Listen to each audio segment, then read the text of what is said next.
ఇటలీలో గత 6 సంవత్సరాలుగా ఉంటున్నటువంటి ఒక పాకిస్తానీ మత బోధకుడు ఇమాం, అతని పేరు అలీ కషీఫ్.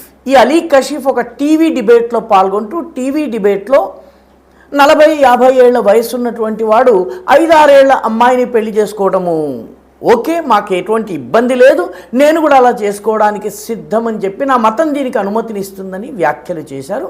ఈ వ్యాఖ్యలతో దేశమంతా కూడా, ఇటలీ అంతా దుమారం చెలరేగింది.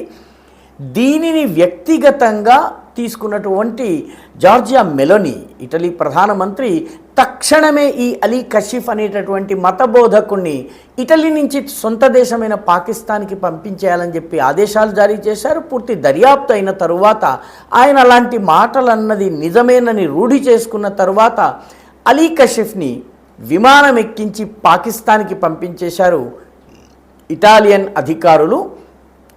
ఇది మీ మతంలో ఉన్నా కూడాను మా దేశంలో ఈ నియమాలు చెల్లవు అని చెప్పి జార్జియా మెలోనీ, ఇటలీ యొక్క అధికారులు చాలా స్పష్టంగా చెప్పారు.